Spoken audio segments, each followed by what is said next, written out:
1,000 years ago, there was a great magical kingdom called Valhalla. In a time when it was natural to possess and use magic, an evil wizard stole a powerful treasure from the first wizard and wanted to use it to destroy the world. The princess of Valhalla, a sorceress of immense power, promptly rose to confront him. But nothing seemed to stop the enemy, and in the end, she lost all her allies. She then realized that this wizard was disaster, death personified. She knew there was only one way to stop death once and for all: the forbidden spell, destruction. Knowing this was the only way to stop the wizard, the princess did not hesitate to use it. Thus, Glacia Leonoel, the last princess of Valhalla, cast the forbidden spell, defeating the wizard and saving the world. However, both she and her kingdom paid a terrible price for it. One gently caresses the photo of Glacia Leonoel. The hand belongs to a young man with silver hair and golden eyes who is thoughtfully admiring the book about the history of the last princess of Valhalla. Since childhood, he preferred stories about princesses. He always asked his nanny to tell him the story of the princess of Valhalla and how she bravely sacrificed herself to save the world. The scene shifts to a snow-covered forest, a small white animal walking while observing a wolf drooling. The little white ferret stops and begins to dig something while the wolf approaches. Noticing the shadow of the animal covering the ferret, it turns to look. The imposing figure of the gray wolf looks curiously at the ferret. As the ferret turns, we discover that the wolf is named Cedric, and he is the leader of the gray wolf pack in the region. Calling the ferret princess, he questions what she is doing. She calmly begins to respond, and upon noticing that Cedric is accompanied, she asks him where he and his pack are going. Cedric explains that he is going to teach the pups how to hunt. As the pups see who Cedric is talking to, they jump towards the princess, excitedly asking her to play with them. Cedric saves the princess from the cuteness attack of the pups while scolding them for the mess. The princess then realizes that Freya, the smallest of the pups, is not there, and curiously asks where she is. A voice asking the siblings to wait is heard behind a tall trunk that has fallen on the ground, and only Freya's little paws can be seen trying to climb the trunk. The princess sighs at the situation, asking Cedric to let her go so she can help poor Freya. She greets Freya, who is crying and upset for not being able to reach her siblings. Adjusting her fur, the ferret says that Cedric saved her from the excessive display of affection from his pups. The siblings start teasing Freya for not being able to jump very high yet, and boast that when they were younger, they could jump easily. The chatter and excitement of the pups make the ferret comment to Cedric that raising pups must not be an easy task. Talking about the pups reminds Cedric that he had something to tell the princess. He says that the other day he went to the stream to practice hunting with the pups, and they found a different object there. And since they are deep in the mountains, he thought it unlikely that any human had dropped it recently, so he assumed it was an object that had been there for many years, from the kingdom of Valhalla. The princess ponders for a few seconds upon hearing this. When Cedric says that he kept the object and that if the princess is interested, it is in the cave with his wife. The ferret, still thoughtful, thanks him for the information and heads towards the cave. At the entrance of the cave, a gray she-wolf invites the ferret to enter. Her name is Anna, and she is Cedric's wife and also the mother of the pups. The princess notices that she seems tired and gives her a small caress. Anna explains that taking care of such energetic pups has been so exhausting that she barely has time to take care of herself. Touching the she-wolf's forehead while a green light shines from her paws, the ferret warns Anna that she needs to take better care of herself. After all, if she gets sick, who will take care of those little rascals? Anna feels rejuvenated after the magic done by the ferret and thanks her for the help. The princess is happy to be able to help, but admits that she wishes she could use other types of magic as well. Still grateful, Anna begins to search for something in the cave. She approaches the princess with a metal item in her mouth and hands it to the ferret, saying that she believes she came to the cave looking for this. The ferret accepts the item and recognizes it as soon as she lays eyes on it. A small jewel used as a hair accessory. Truly a very popular item in Valhalla. This reminds her of her beautiful and beloved Valhalla. In the past, a magical and shining kingdom full of life. But now a place that has crumbled into mere grains of dust. She nostalgically remembers her home, her Valhalla, and how she used to be a beautiful woman with greenish hair. Now we understand why the wolves call her princess, because the ferret is actually Leonoel, the last princess of Valhalla. While looking at the small accessory, the princess remembers that she never liked going to balls, but she had to go to them. She liked to wear simple accessories like these to adorn her hair. Sitting next to Anna, she recalls that her mother didn't like these accessories very much because she thought they were too simple. With a certain sadness in her voice and facing reality, she realizes that she has no more reason to wear these accessories. Although she hated going to balls, today she misses them a lot. With a pained and sad expression, she remains silent for a few seconds, realizing the irony of her life. Anna looks at her worriedly, but someone approaches the cave, shouting for Anna. Another wolf named Rhodey arrives hurriedly with an alarming tone. Anna and the princess leave the cave to check what is happening. He informs them that well-armed hunters have just entered the mountains. Anna remembers that the last time the hunters came, they were after the red foxes and ended up killing several for their fur. But Rhodey says that this time they are after the wolves' fur. Worried and scared, Anna asks what they should do, thinking that fleeing might be the best option for her pups. But the ferret has a much better idea. And with shining eyes, he says that they will make sure the hunters never return to the mountains. Meanwhile, in another part of the mountain, Soaz von Ramaeliel, king of Palarod, rides alongside the hunters. Leonoel asks if they know in which region of the forest the hunters are. The wolf replies that they set up camp at the base of the mountain and must have just started climbing the mountain a little while ago. Pensive, Leonoel believes that regardless of their objectives, the safest thing is to take the foxes and the pups to a safe place. With that, she asks Rhodey to take the foxes to a safe location. While she says that she needs to gather all the wolves of the mountain because she refuses to just watch the animals be attacked again. Anna asks if she should go call the wolves, but Leonoel says they need to act quickly. They can't afford to search one by one. She takes a deep breath, filling her lungs as much as possible. She exhales, shouting as loud as she can. Cedric! What was that sound just now? Asks Shilos von Rodon, the royal guard accompanying the king, trembling with fear. The hunters whisper in the background, wondering if he really is a knight of the king with such an attitude. The chief of the hunters, Sven Doff, looks at Shilos with a serious expression and says that the noise must have come from the white goblin of Agobes. Shilos goes into total panic, freezing in fear. Soaz, the king of Palarod, unlike his knight, remains unshaken. He even jokes that the goblin seems to have great vocal cords. But Shilos, still trembling, insists that they are dealing with a monster, and that this is no joke. He asks the king to return to the city and call for reinforcements, more weaponry, and royal guards. Soaz looks at the hunters and says that they will be fine since the hunters are used to the mountains and will be much more effective than the royal knights. The hunters are thrilled by the king's praise. Seeing the hunters' reaction, Soaz smiles and waves at them while thinking that they are only there today to do a little scouting and reconnaissance of the area. But he purposely didn't tell Shilos this because he finds his reactions amusing. Soaz asks the chief of the hunters if he saw the goblin with his own eyes. Sven replies that he did not, but some of his men did. He explains that the creature has its entire body covered in white fur, which makes it difficult to identify and see it in the snow, and that the goblin is as agile as the wind, making it hard to chase it. The hunter who saw it tried to attack it, but before he even realized it, the goblin was already behind him. He felt the intense presence of the goblin, and when he turned around, he saw bright aquamarine eyes staring at him. The poor hunter could barely explain what happened, trembling from the terror he felt, says Sven, finishing his explanation. Upon hearing about the aquamarine eyes, Soaz becomes a bit thoughtful. Returning from his thoughts, he looks at the hunters and asks if any of the hunters who saw the goblin have died or disappeared. Meanwhile, Shilos begs them to return to the city because he is scared, throwing a tantrum like a spoiled child. Sven thinks about everything the hunters who found the goblin told him and concludes that no one died or disappeared. Most just ran away in fear. Satisfied with Sven's answer, Soaz turns to Shilos and asks if he heard that no one was hurt or died, but he was too busy throwing a tantrum and didn't hear anything. Soaz asks them to hurry up because they have wasted too much time with their knight's tantrum. Trying to encourage Shilos to keep walking, Soaz throws a small pouch in his direction, saying he will give him something he likes if he promises to behave. Soaz reveals that inside the pouch is prime-cut beef jerky, a product from the Rengerlin region. The king smiles, hoping that Shilos will accept the small bribe without complaining. Shilos admits he loves beef jerky, especially from the Rengerlin region, but insists that his life is more important.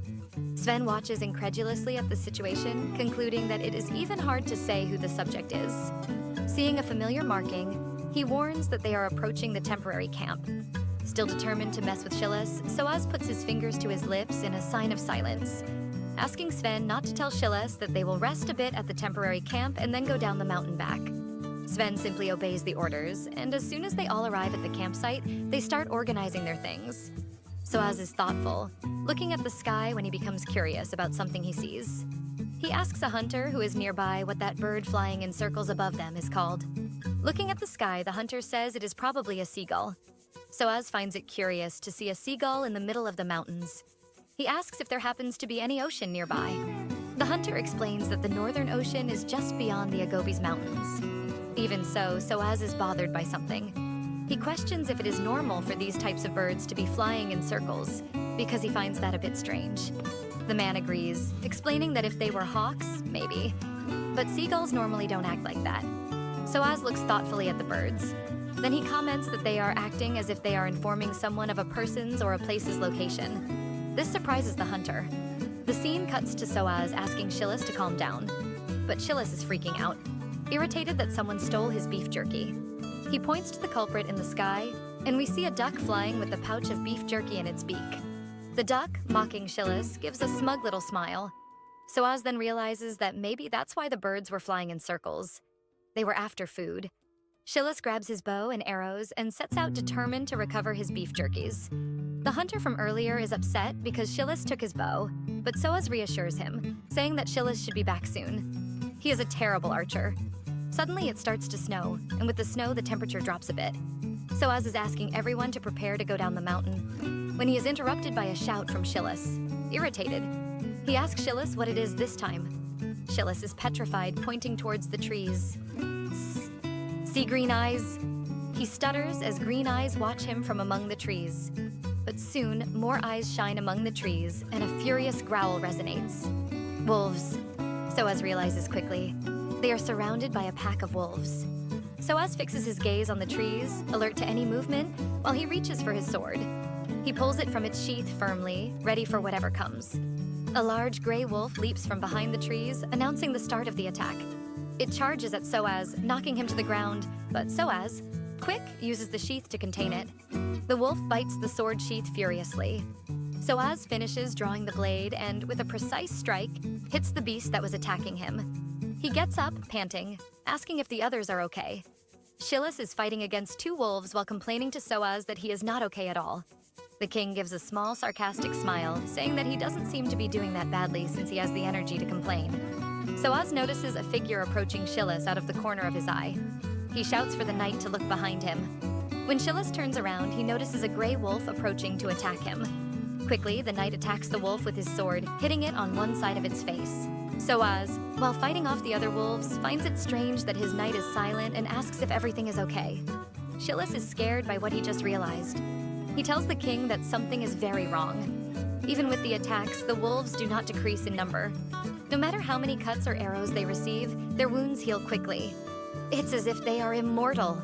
Shillis screams, succumbing to the panic of his discovery. The wolves quickly reorganize, ready to attack again. Soon, Soaz and Shillis are completely surrounded.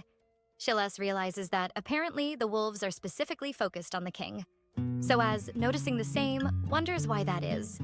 The king remembers an event that occurred a few months ago. At that time, an ambassador from Kragberg came to his kingdom, demanding animal pelts as tribute. And because of this, a great hunt for foxes was organized and carried out.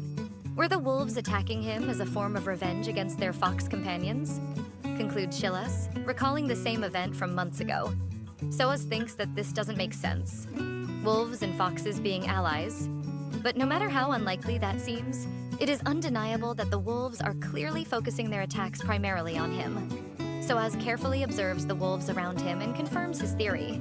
And to make matters worse, the wolves do not decrease in number, and with each passing moment, he and his men are being further cornered.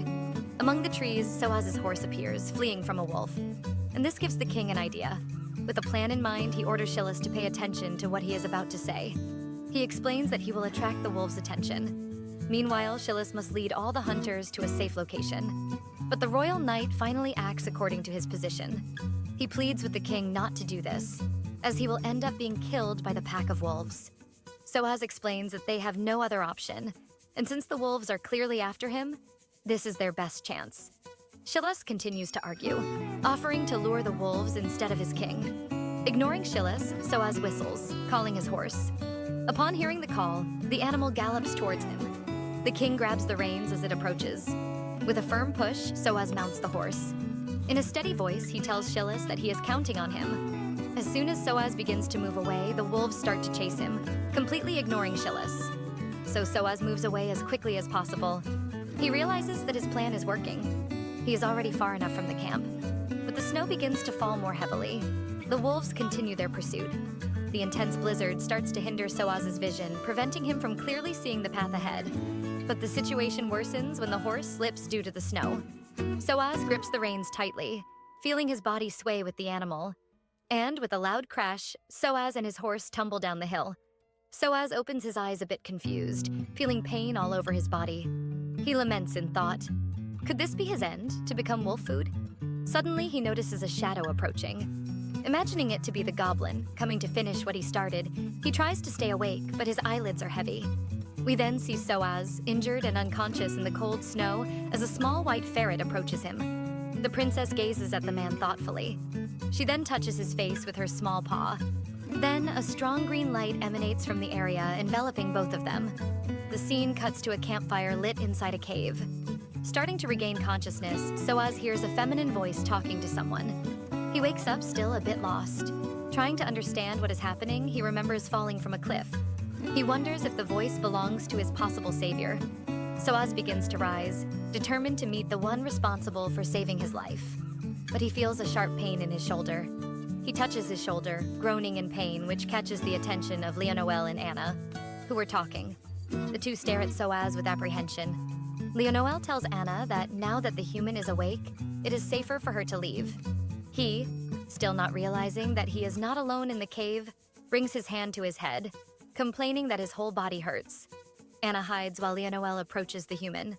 Soaz looks intrigued at the small white ferret that is staring at him. He asks the small creature if perhaps its owner saved him. While petting the ferret's head, he asks the animal if it is alone there, finding it strange because he was sure he had heard a woman's voice. Feeling a strong pang in his head, Soaz makes a sudden movement, bringing his hands to his head, which startles our little protagonist. She scolds the human, saying that he scared her as she thought he was going to hit her. Soaz, with his hands still on his head, is confused about where that feminine voice is coming from. He looks around, certain that he was the only human there. This frustrates our protagonist a bit. She looks at the man and says, "Can you hear me, can't you?" Soaz looks confused at the little ferret, but nods positively, confirming that he can hear him. Leonoel starts walking in circles, thoughtful. How can a human hear his voice? Maybe he isn't human. Surprised? Extremely thoughtful. Soaz tries to understand how it is possible for a ferret to be able to talk. But then, he realizes something. That in reality he is dreaming. Sure of his conclusion, he lies down again, trying to wake up from the dream. After all, what would explain a talking ferret? Leonoel, incredulous at the man's reaction, believes he is the type who prefers to deny things rather than believe his own eyes, or in this case, his own ears. She stands there staring at Soaz lying down, waiting for him to realize the reality. When out of nowhere, a loud growl coming from Soaz's stomach echoes in the cave, which makes him quite embarrassed. He feels the little animal moving away from him and opens one eye to peek at what is happening. The ferret returns with a kind of root in its mouth and tells Soaz to eat, because he's clearly hungry. After all, it has been 3 days since he was unconscious. 3 days? Says Soaz, sitting up, startled by such information. The little animal then explains that he was seriously injured after the fall, almost as if all the bones in his body had broken, and that he is lucky to still be alive. And arguing with the ferret, which honestly seems like a very crazy thing if you think that just a few minutes ago, our male lead didn't believe a ferret could talk. Soaz says that for someone who broke all their bones, he is feeling quite well, to be honest. He is truly incredulous at how that is possible. Our protagonist looks at him with a thoughtful and distant gaze. She tells us that the power that destroyed her country and diminished all her people into specks of dust is also the power that was able to save this man. Leonoel, for the first time in a long time, falls silent. She wonders why it is so hard to speak, as if the right words simply refuse to come out of her mouth. But deep down, she knows why. It is hard because it makes her remember the sins she committed that day. The sins she has been forced to relive in her mind over and over and over again for many years. Her truth, her sins, a burden that our noble protagonist has been cursed to carry. A burden that becomes even heavier when accompanied by immortality. After a few minutes of contemplation, she finally tells the man that she is actually a witch, and that is why she was able to save him.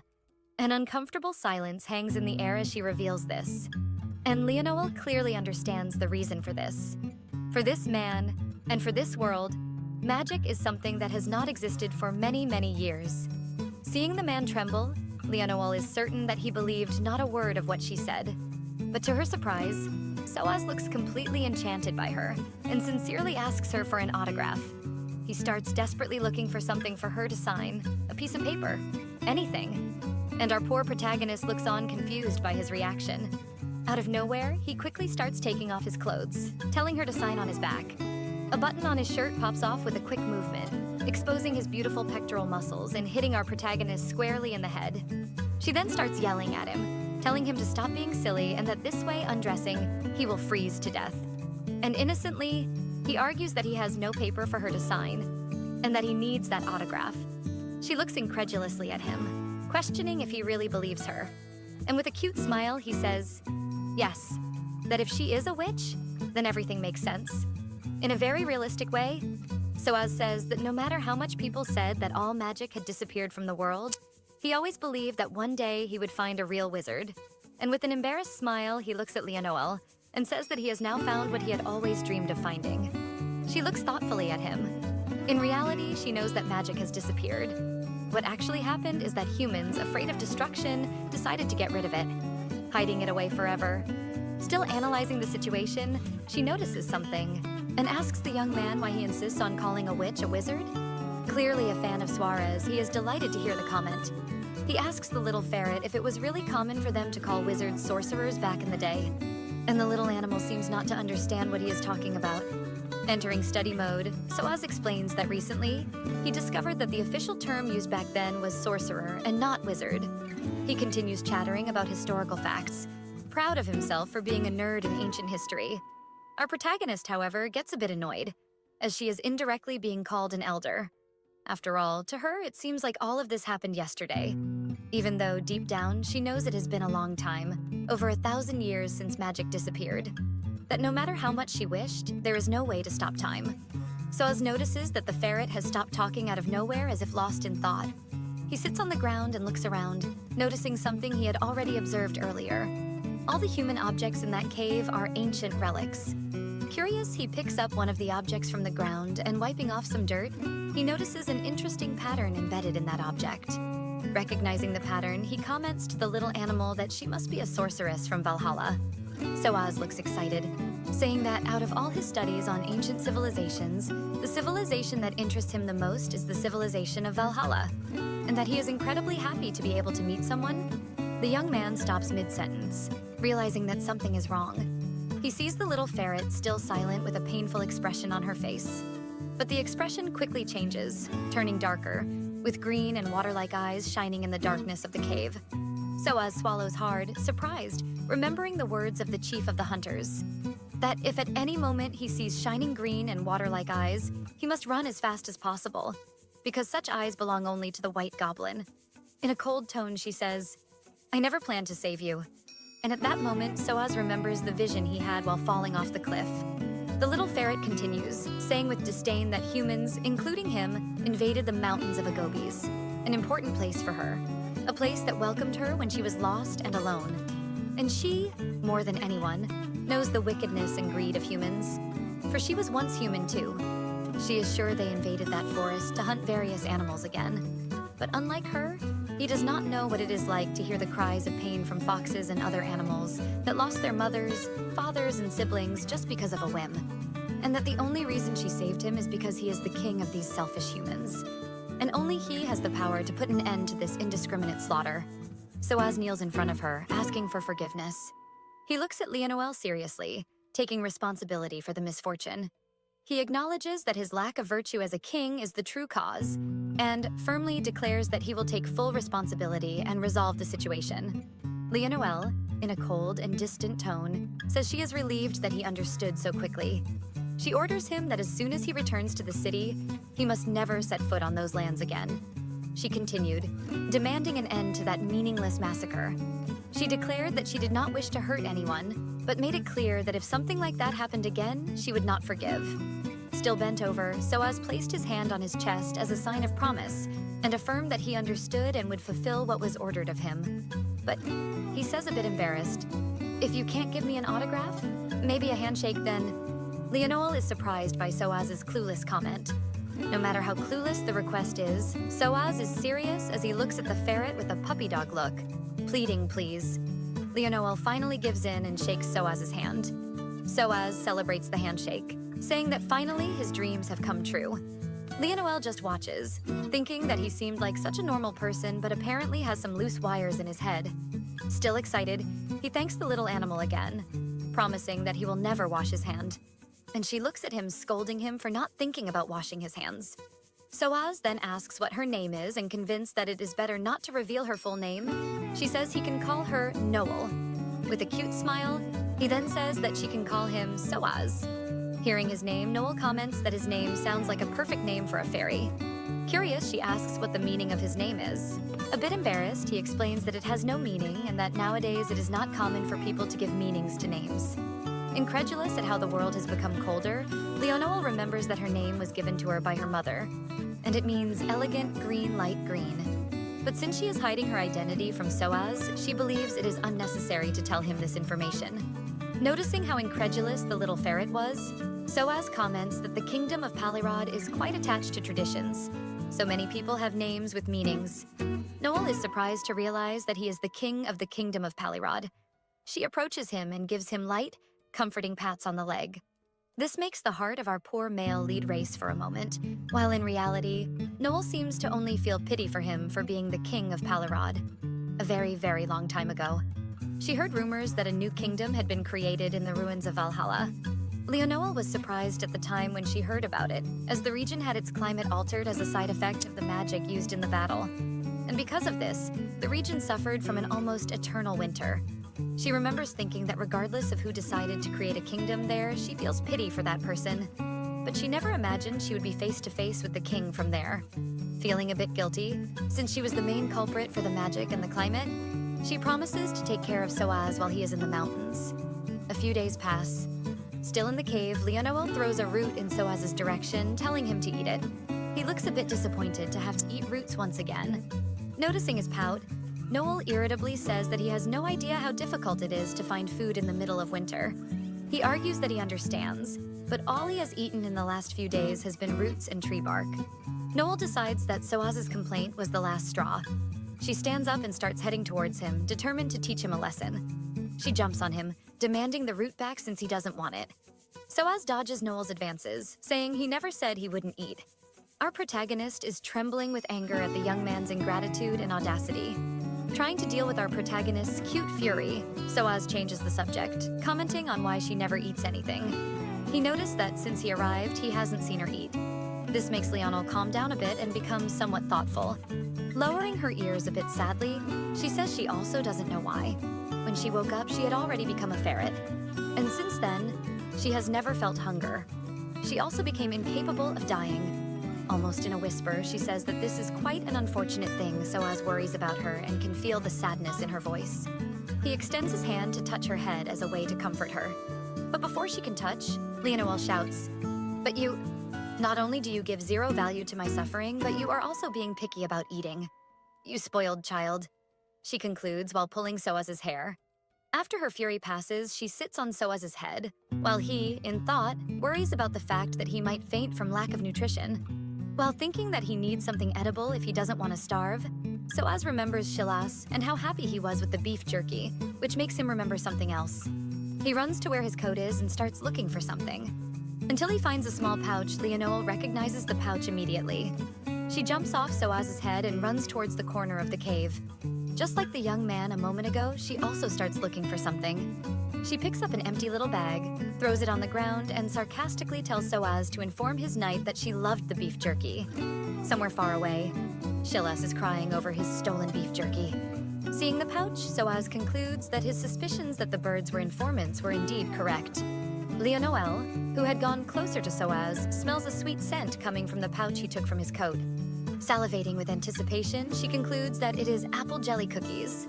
Very excited, wagging her tail, she asks Soaz to hurry up and give her what is inside the pouch. Soaz is hit hard by the cuteness of our protagonist. He clears his throat, trying to regain his composure. Soaz then says that he can't just give it to her and suggests that they make a deal. Since she hasn't eaten cookies in over 1,000 years, he says he will give her the cookies in exchange for a piece of meat. Noel is tempted by the proposal because the wolves probably have meat, but she doesn't know if they would help a human. Soaz holds Leonoel in her lap, commenting that no matter how much he thanks her for trying to feed him, he has been feeling very weak due to poor nutrition, and he needs something more nutritious than a cookie. Okay, I will get meat for you, says Leonoel in a very loud voice, seeing the drama that Soaz is making, but at the same time understanding his point. She says she will visit the wolves to get the meat, but asks him to wait for her there. But the young man says he would like to accompany her because he wants to apologize to the wolves. Worried, she warns that the wolves might attack him because they are angry. With a tender smile, he says he is aware of that and is willing to face the consequences. His common sense and words surprise Leonoel, but she looks seriously at him, saying that she does not take responsibility for what might happen. For the first time in a few days, Soaz leaves the cave. He is impressed by the beauty of the forest in winter. What do you think? Asks Leonoel a little proudly. Nature is too beautiful, isn't it? She concludes with a rhetorical question. Just a note. At some moments, the protagonist appears in human form, even though she is still a ferret. I believe this is just to better illustrate the scene, but in the narrative, she continues to be a ferret. When this changes, I will let you know, okay? Soaz looks around and agrees with Noel. She asks him to follow her. They walk for some time through the snow-covered forest. Soaz notices how serene and beautiful the forest is. He mentally scolds himself for almost having destroyed such a beautiful and peaceful place. Soaz is pulled from his thoughts by Noel, impatiently saying that if he keeps walking so slowly, she will leave him. The young man then quickens his pace. They walk for a good while. Soaz cannot help but feel curious about Noel, especially because something inside him cannot stop wondering if Noel is she. The eyes, the name, the relics of Valhalla, everything screams to him that the little ferret that saved him is actually the last princess of Valhalla, Glacia Leonoel. Concluding this, more questions invade Soaz's mind. Why did she become a ferret? Why can he hear her? Why can she only use healing magic? And wasn't it lonely to be alone all these years? Noticing the silence, Noel turns to him and asks if he is so quiet because he is already tired. Still thoughtful, Soaz believes it is not the right time to ask her all this. So in a teasingly comic tone, he says that she keeps calling him skinny, but in reality, he has a nice body if she looks closely. As he says this, he exposes a bit of his chest, teasing her. Ignoring his charm, Noel looks at him worriedly and ignores his charm. Can you read my thoughts? She questions incredulously. Soaz assures her that he cannot, but she was murmuring that he was a skinny weakling for most of the way. The two continue walking, but this time they talk along the way, until something in front of them makes them stop. Cedric appears in front of them, making Soaz surprised to see how big and majestic the wolf is. Growling at the human, Cedric questions Noel, how she had the courage to betray the trust of the wolves by bringing a human there. Cedric shows his fangs and is ready to attack. Leonoel raises her paw, asking Cedric to calm down, because she would never bring a threat close to her pack, and she does not want to ask him to trust the human but to trust her. Cedric stares at Leonoel for a second. He sighs and concedes, affirming that he trusts the princess. After calming the situation, Leonoel turns to Soaz and asks if he can hear Cedric's voice, but Soaz shakes his head negatively. Our protagonist, realizing that she will have to be the interpreter, officially introduces Soaz as the king of humans and Cedric as the leader of the Grey Wolves. She explains that Cedric helped her bring him to the cave when he fell from the cliff. Hearing this, Soaz bows and thanks Cedric while Noel translates everything. With introductions out of the way, she apologizes for asking this, but questions if by any chance he could share a bit of meat with the human. Cedric, still wary of the human, says he can share but still does not trust the young man. That at any moment he could betray the princess and go down the mountain to fetch the hunters. Although Soaz does not understand what Cedric is saying, just his look is enough to send chills down his spine. In defense of Soaz, Noel explains that he wouldn't be capable of doing that she spent enough time with him to realize he is not that kind of person. Leonoel's words leave the young man emotional. But when he hears her talking about the foxes, Soaz's expression changes. He knows he was partially to blame for this, and decides that he has to try to talk to Cedric directly. Soaz takes a deep breath and then begins to speak. I heard that you are talking about what happened with the foxes. It was me who gave those orders, so I cannot say I didn't know about it. I also know that it is something I will never be forgiven for. But I promise I will ban all further hunting in the Agobes Mountains, and those who do not abide will face severe punishment. I do not dare ask for your forgiveness. but I beg that you give me one final chance to prove that I will never let such a disaster happen again." Soaz finishes his sincere speech and bows to Cedric, listening to the words of the young king. Cedric says something to the princess, and she just nods her head.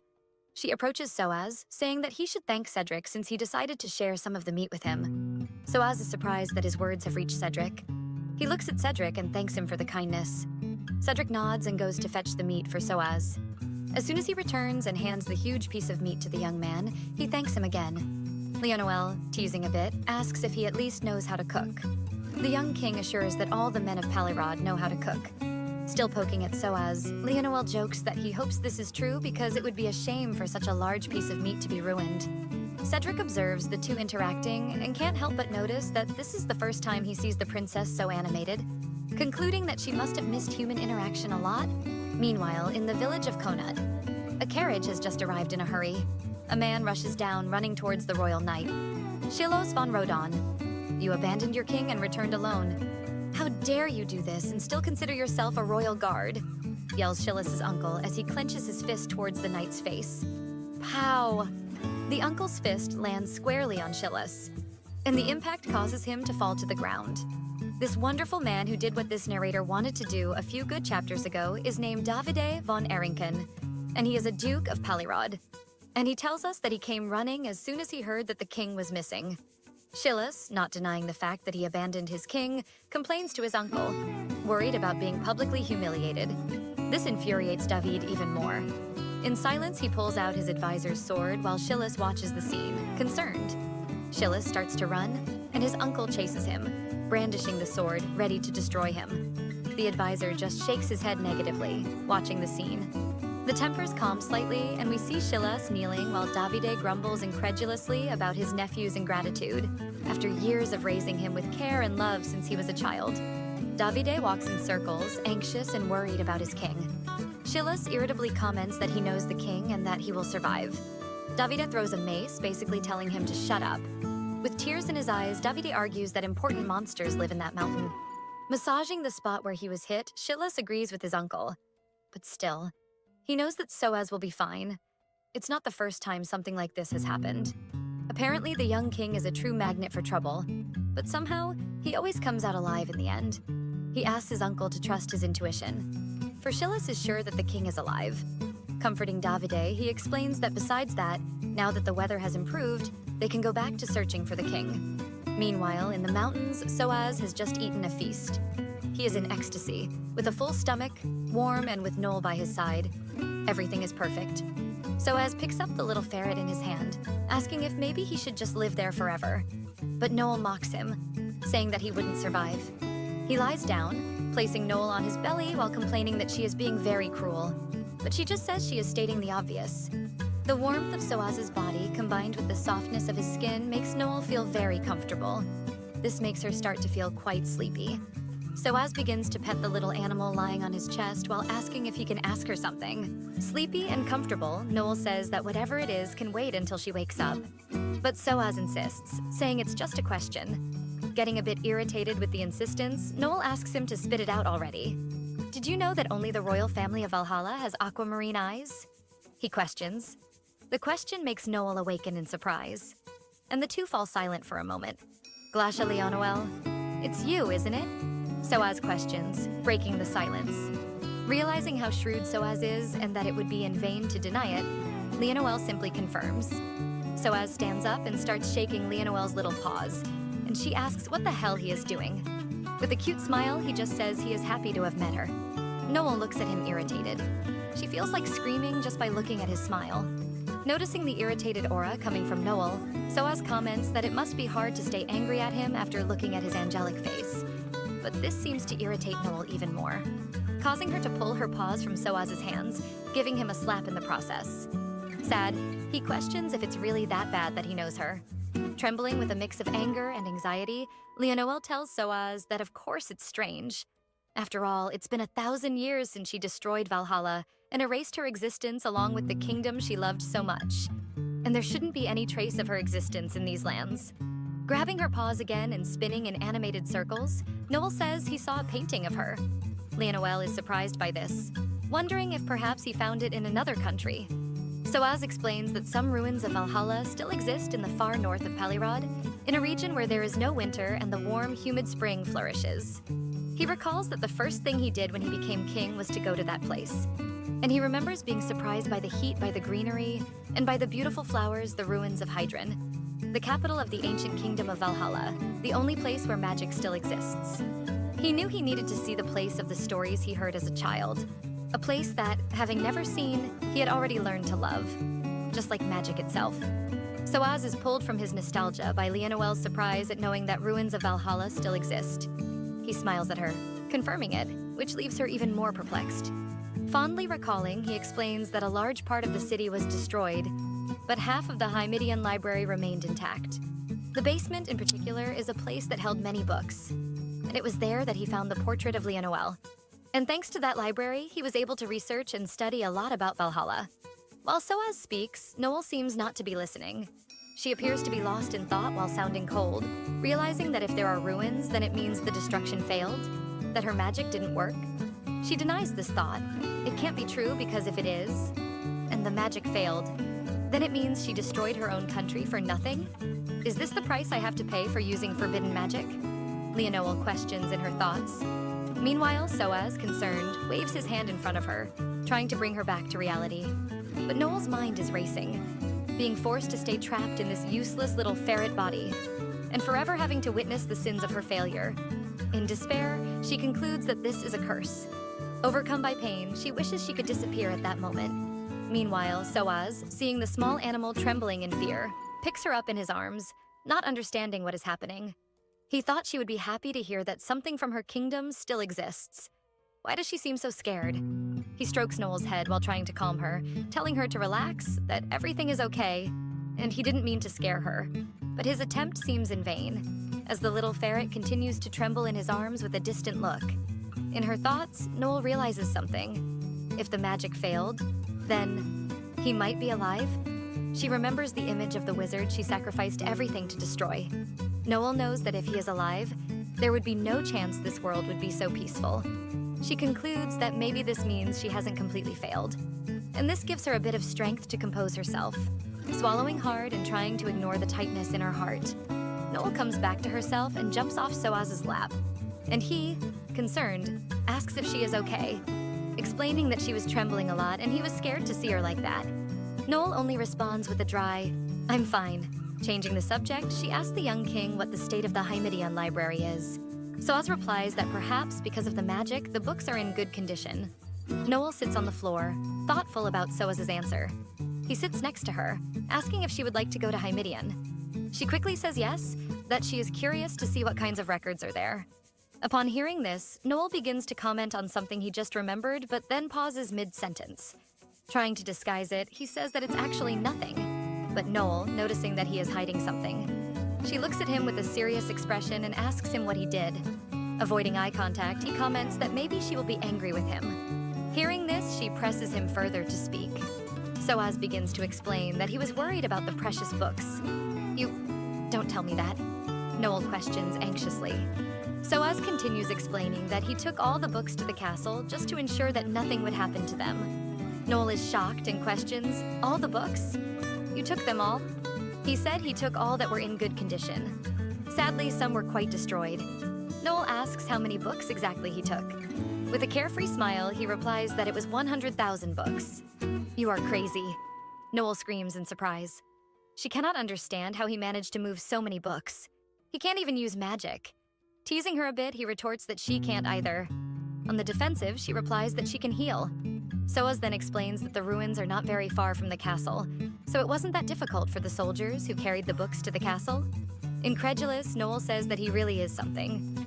Soaz blushes and thanks her for the compliment, but she quickly huffs, saying it wasn't a compliment. Returning to the subject, Noel asks what types of books were in the library. Thoughtfully, he replies that most were basic theoretical books. For example, books that explained how to draw magical circles. It seems he didn't find that. Thanks, Noel. Still thoughtful, she concludes that if the basement is still intact, then that might be there. Only with her body unable to use magic properly, she might not be able to open the way. She knows she needs to try, as she believes that it might be able to end her miserable existence. Determined, Noel asks Soaz if she can do her a favor. He gives a confident smile and kneels in front of Leonoel, showing that he is ready to serve her. She extends her hand, helping Soaz to stand up. And looking directly into his eyes, she asks him to take her to Hymidion. Soaz gives a confident smile, showing he is very happy to be able to help the princess of Valhalla. Looking at her small and delicate paws, Soaz tells Noel that she needs to remember that she is a ferret. The protagonist looks at him confused. Blushing, he explains that she is so cute that it's making his heart hurt. With a sincere smile, Soaz says he would do anything for her. Despite this, he is curious about why she wants to go to Hymidion, since all the relics and books have already been transported to the castle. He then asks if there is a secret room there or something like that in Hymidion. Noticing the intelligence and insight of the young king, Noel says that she would definitely have hired him as her assistant back when she was a princess. Noel hands a cloth to Soaz. He questions what that cloth is for, and she says she will pack the bags and he will help. Excited, he asks where he should start. Noel lies on the floor, making it clear that she does not intend to lift a finger to help, and then begins to command Soaz. But he doesn't seem to mind, and he starts gathering things. While Noel looks bored, she then tells Soaz that she is curious about something. He says she can feel free to ask whatever she wants. Pausing, she begins to speak. Well, I tried to hurt you. I put your life at risk. You don't hate me for that? Silence dominates the environment for a few seconds.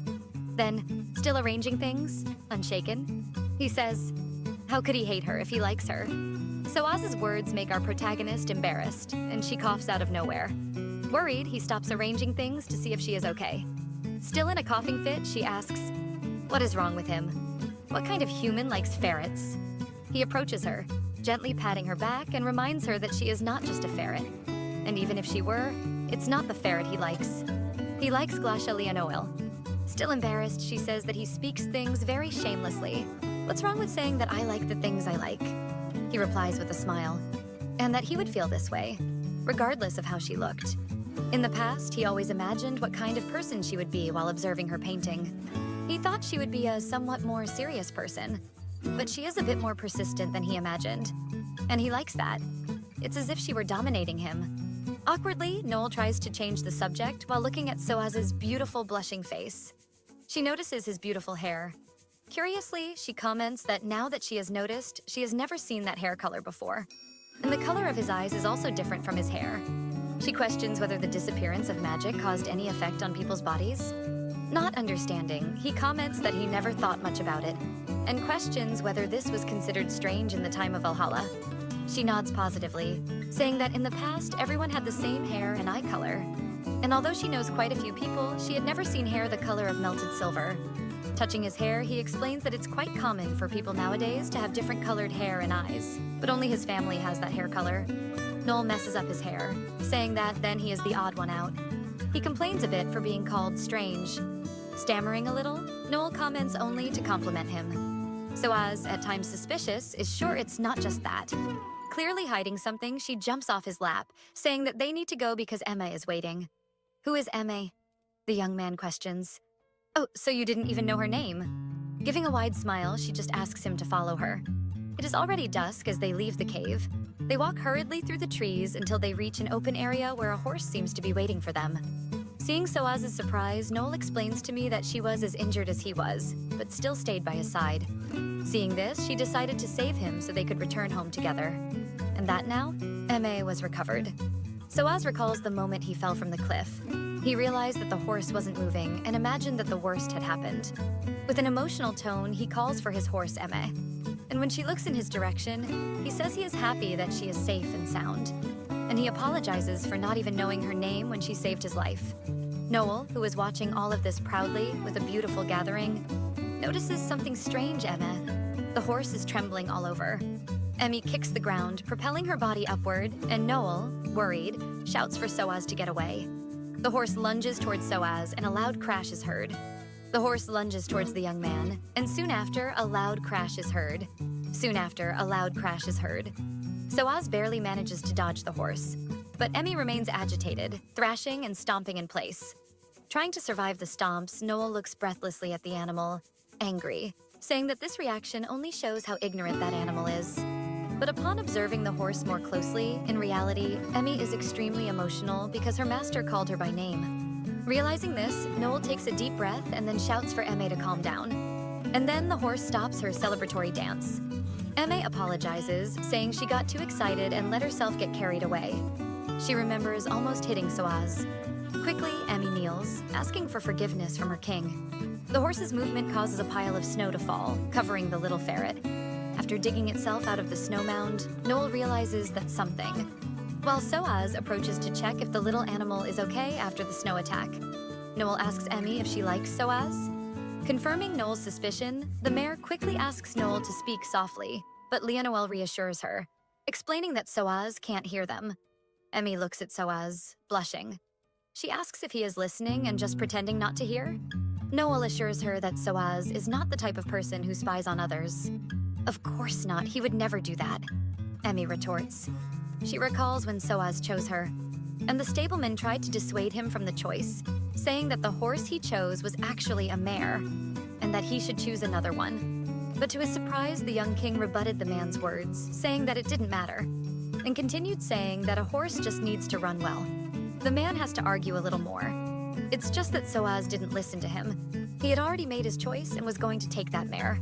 Then he smiled at his new mare, saying it was a pleasure to meet her. Emmy remembers being very happy, enchanted by the kindness and wisdom of the young king. Returning from her thoughts, she tells Noel that His Majesty is a very kind and sincere person.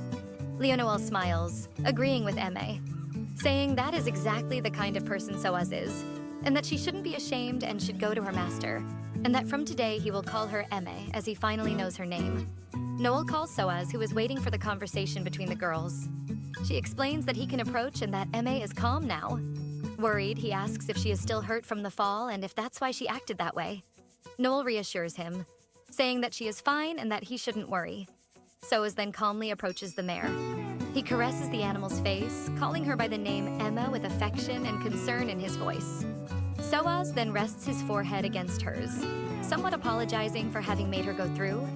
That he looks at Noel and asks her to be his spokesperson and tell Emmy that he is very sorry for having made her hurt.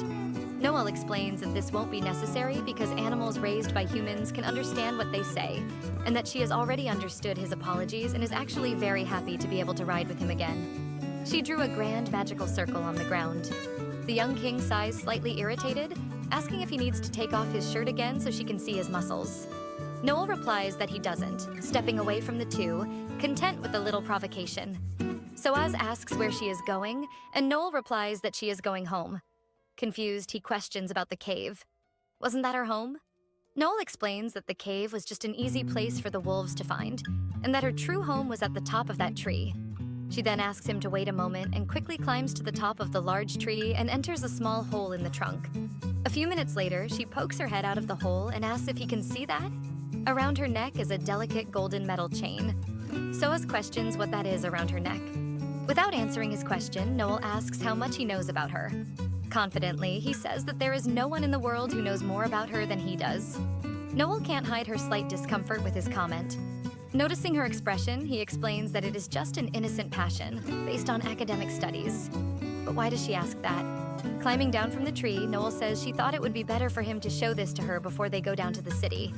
And considering how much she knows about the history of Valhalla, maybe he would recognize the object. Soaz analyzes the chain around her neck, saying he has never seen a metal like that before, which is neither gold nor silver.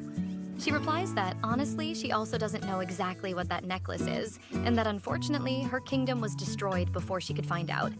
Noel questions if Soaz really has no idea what it could be, and if she gives a hint, saying that the necklace is a treasure brought to this world by the first sorcerer, maybe that will make him associate it with something?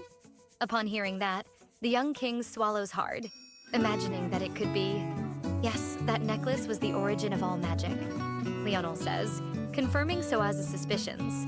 That necklace was the famous oyster brought to this world by the first sorceress, the soul of the gods, the origin of all magic. This, here, is the treasure coveted by the evil sorcerer. She insists, asking what else he knows about the necklace. Soaz explains that he remembers it being mentioned in a book, but he had no idea what it looked like. Proudly, Noel reinforces that the necklace is a true treasure. Thanks to it, people are able to learn how to use magic. But unfortunately, Also thanks to it, Valhalla was destroyed. Soaz begins to say that he already knows about that, but becomes thoughtful. He wonders if he should tell her about the fairy tale and how it also explains how she met her end worried, remembering how shocked she was to hear about the ruins of Valhalla. If she knows that people are aware of her tragic story and read it to their children before bed like a simple bedtime story, Soaz realizes he can't do that to her. He loses the courage to tell her. Noticing that Soaz suddenly stopped talking, she questions what he was saying. Disguising his embarrassment, he says he should have known this, but unfortunately didn't. Awkwardly, he says he should know her better than anyone, and asks her to please talk more about herself and the necklace. Leonoel feels a bit awkward with the young king's sincere display of feelings. She thoughtfully touches the necklace, commenting on the story of when Valhalla officially became a kingdom. In the past, the northern lands were so poor that even having a simple pair of shoes was difficult. The people fought tirelessly against hunger and cold.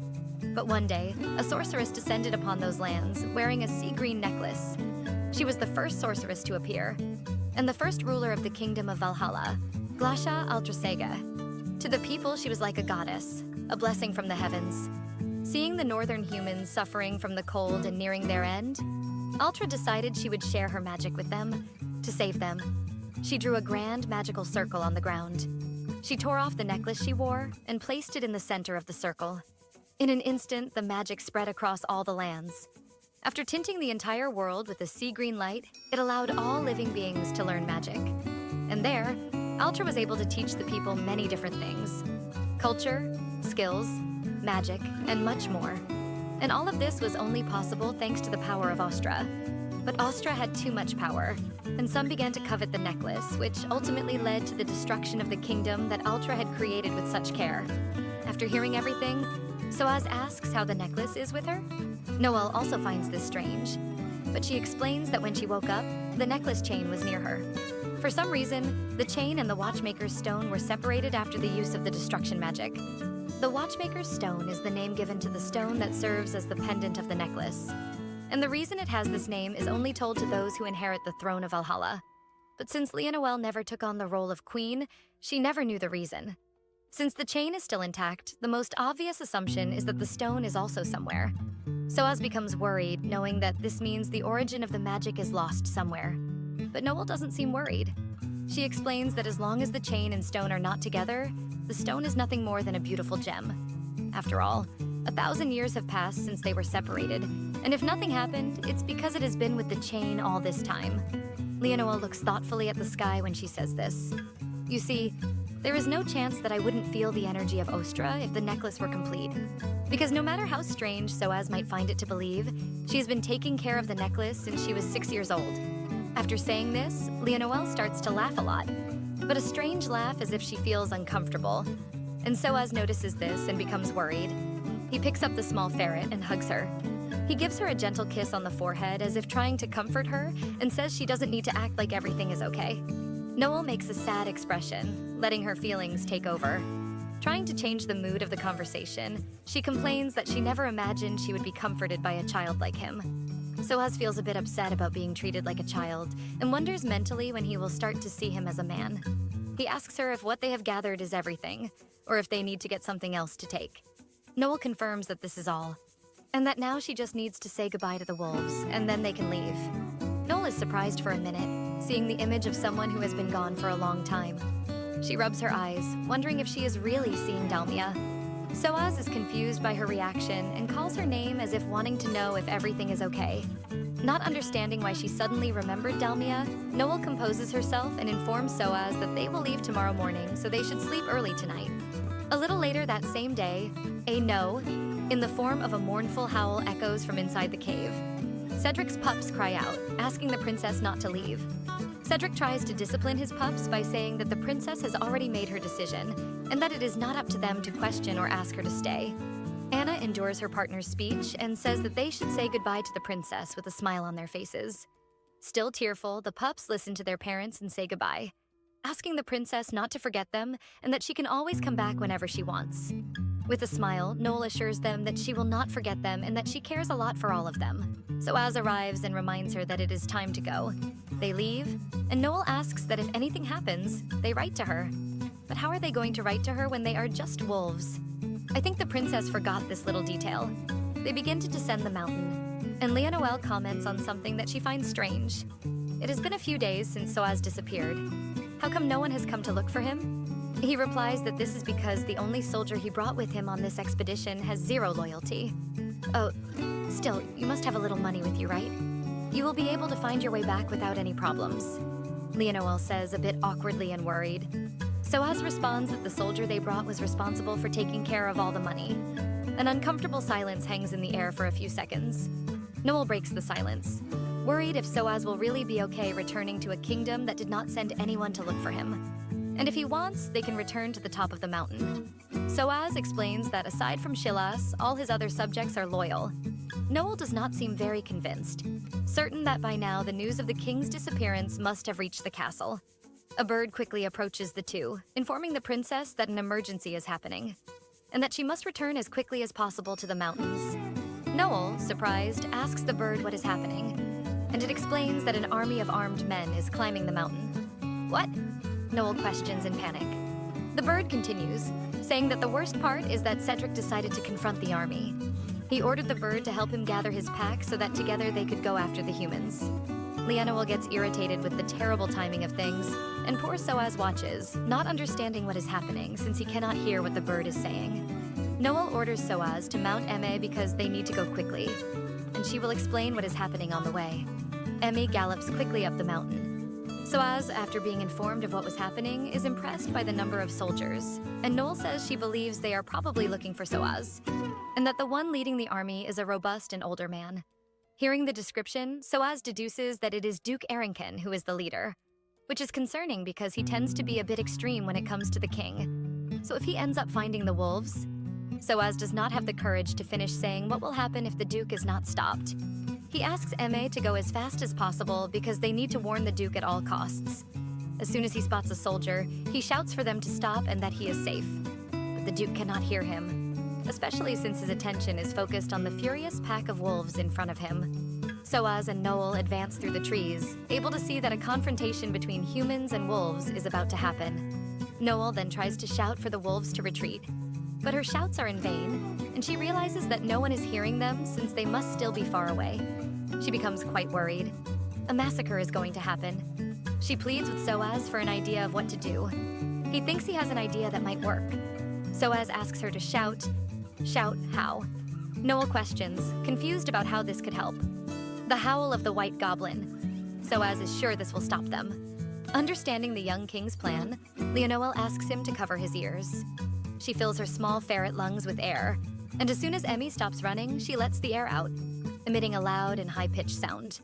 The humans are confused and stunned by the scream, but Shilas recognizes the scream, desperately telling the others that it is the White Goblin, a terrible monster that inhabits those mountains. The same monster with sea-green eyes that attacked them on the day of the king's disappearance. Shilas begins to plead with his uncle to order everyone to retreat.